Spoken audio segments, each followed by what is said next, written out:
రాకాలోకంకి స్వాగతం. జై హింద్ మిత్రులారా. పాకిస్తాన్ ఆగస్టు 14న స్వాతంత్ర దినోత్సవం జరుపుకుంటుంది. అయితే ఈ స్వాతంత్ర దినోత్సవం సందర్భంగా అజ్ఞాత సాయుధులు పాకిస్తాన్కి భలే షాకింగ్ గిఫ్ట్ ఇచ్చారు. పాకిస్తాన్ కోసం పనిచేస్తూ భారతదేశానికి వ్యతిరేకంగా ఉగ్రవాదాన్ని, మతోన్మాదాన్ని, జహాదీ ఉన్మాదాన్ని పెంచేటటువంటి లష్కర్ ఎ తోయబాకి చెందినటువంటి సీనియర్ కార్యకర్తల్ని ఇద్దరిని ఇటీవలి కాలంలో పైకి పంపించేశారు. ఈ అజ్ఞాత సాయుధులు పద్ధతి కూడా మార్చినట్టు కనిపిస్తోంది. ఎందుకంటే ఇదివరకు హెల్మెట్లు వేసుకుని ముఖాలు దాచుకుని వచ్చి అక్కడికి మోటార్ సైకిల్ మీద వచ్చి జేబులోంచి తుపాకీ తీసి దానిలో ఉన్నటువంటి గుళ్లను ఈ లష్కర్ ఎ తోయబా, జైషే మొహమ్మద్ నాయకుల గుండెల్లోకి దింపి ఆ తర్వాత వెళ్ళిపోయేవారు. ఇప్పుడు తుపాకులు ఎందుకు వేస్ట్, బుల్లెట్లు ఎందుకు వేస్ట్ అనుకుంటున్నారేమో. కొత్త పద్ధతుల్ని అవలంబిస్తున్నట్టుగా కనిపిస్తోంది. ఈ కొత్త పద్ధతుల విషయంలో పాకిస్తాన్ కంగారు పడుతోంది. ఎందుకంటే దీనికి సంబంధించి ఎలాంటి ఆధారాలు లేవు, దీనికి సంబంధించి ఎలాంటి ముందస్తు సూచనలు కానీ గతంలో ఇలా జరిగినట్టు కానీ ఎక్కడా లేవు. దాంతో పాకిస్తాన్లో కూడా కొంత కంగారు మొదలైంది. 2-3 రోజుల క్రితము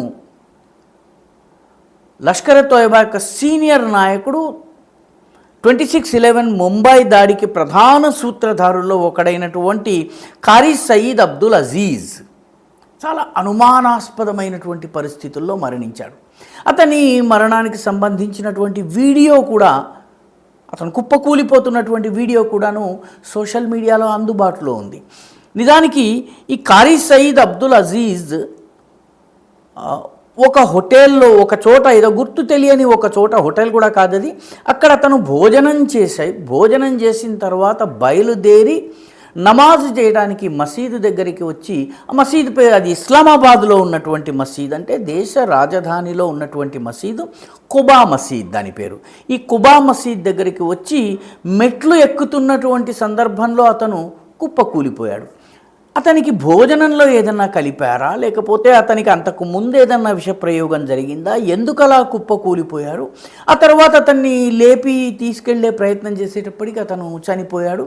మొత్తం మీద ఇది సంచలనం సృష్టించింది. తుపాకీ తూటాలు లేకుండా, అజ్ఞాత సాయుధులు లేకుండా, పూర్తి అజ్ఞాత పద్ధతుల్లో ఏదో రకమైనటువంటి ఆహారంలో ఏదన్నా కలిపారా అన్నటువంటి సందేహాలు లష్కర్ సోర్సెస్లో వినిపిస్తున్నాయి. పాకిస్తాన్లో గుసగుసల రూపంలో చర్చిస్తున్నారు. అఫీషియల్గా ఏమీ మాట్లాడరు పాకిస్తాన్లో. ముఖ్యంగా వీటిపైన ఏమి దర్యాప్తు జరుగుతుందో కూడాను పాకిస్తాన్ అఫీషియల్గా చెప్పదు. అనఫీషియల్గా మాత్రము 30 మంది లష్కర్ కీలక నాయకులు గత కొద్ది సంవత్సరాల్లో అజ్ఞాత సాయుధుల చేతిలో చనిపోయినట్టు లష్కర్ స్వయంగా అంగీకరించింది. ఇంకా జైషే మొహమ్మద్ మిగతా సంస్థల సంగతి చెప్పనక్కర్లేదు. అయితే ఈ కారీ సయీద్ అబ్దుల్ అజీజ్ సంఘటన జరిగినటువంటి 1-2 రోజుల తరువాతే లష్కర్ ఎ తోయబాకి సంబంధించినటువంటి సోషల్ మీడియా పనులు చూసేటటువంటి వ్యక్తిగా భావిస్తున్నటువంటి ఆదిల్ అస్లం అనే వ్యక్తి కూడా అనుమానాస్పద పరిస్థితుల్లో మరణించారు. ఈ ఆదిల్ అస్లం వాస్తవానికి మనము చూసేటటువంటి సర్వసాధారణ ఉగ్రవాది లేదా ఉగ్రవాద నాయకుడిలాగా ఇస్లామిక్ దుస్తుల్లో మోకాళ్ళ వరకు పైజామా, మోకాళ్ళ వరకు చొక్కా, తర్వాత చాలా పొట్టి పైజామా వేసుకుని, టోపీ వేసుకుని, గడ్డం పెంచుకున్నటువంటి టైప్ కాదు. అత్యాధునికంగా ఉండేటటువంటి వ్యక్తి. ఇతను లష్కర్ ఎ తోయబాతో పనిచేయడంతో పాటు Lahore university of engineering and టెక్నాలజీలో స్టూడెంట్స్ డిపార్ట్మెంట్కి ఇన్ఛార్జిగా ఉంటున్నాడు. లాహోర్ యూనివర్సిటీలోని విద్యార్థులకు సంబంధించిన ఒక పత్రికను కూడా తీస్తారు. ఆ పత్రిక పేరు అఖ్బార్ తుల్బా. అఖ్బార్ అంటే పత్రిక, తుల్బా అంటే విద్యార్థుల పత్రిక అనేటటువంటి పత్రికను కూడా ఇతను నిర్వహిస్తాడు.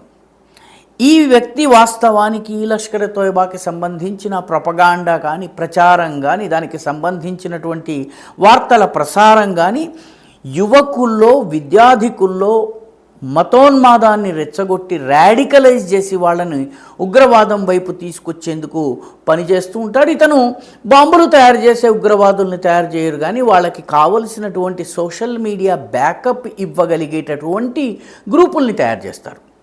ఈ గ్రూపులు ఏ రకంగా పనిచేస్తాయంటే, మన దేశంలో ఇటీవల కాక్రోచ్ జనతా పార్టీ జంతర్ మంతర్లో నిరాహార దీక్షలు చేస్తున్నప్పుడు నిరాహారం పాపం ఒకళ్ళిద్దరే చేశారు, మిగిలిన వాళ్ళందరూ కూడాను సమోసాలు తింటూ జునైద్ భాయ్ ఇచ్చినటువంటి తిండి తింటూ హాయిగా ఉన్నారు. వాళ్ళ ఉద్యమానికి మద్దతుగా పాకిస్తాన్ నుంచి 480 అకౌంట్స్ పనిచేసినాయి.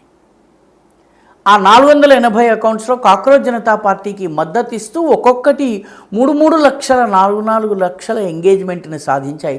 అలాంటి వాళ్లను తయారు చేసే వ్యక్తి ఈ అదీల్ ఇస్లాంగా భావిస్తున్నారు. అదీల్ ఇస్లాం డైరెక్ట్గా లష్కర్ ఎ తోయిబాతో సంబంధం ఉన్నట్టుగా ఎక్కడా లేదు, కానీ లష్కర్ ఎ తోయిబా ఆయనను తనను చాలా సన్నిహితుడుగా భావిస్తుంది. లష్కర్ ఎ తోయిబాకి సంబంధించినటువంటి కొన్ని రకాల పత్రాల్లో కూడాను ఈ అదిల్ అస్లం పేరు వచ్చింది. అదిల్ అస్లం కూడాను హఠాత్తుగా గుండెపోటు వచ్చి చనిపోయాడు.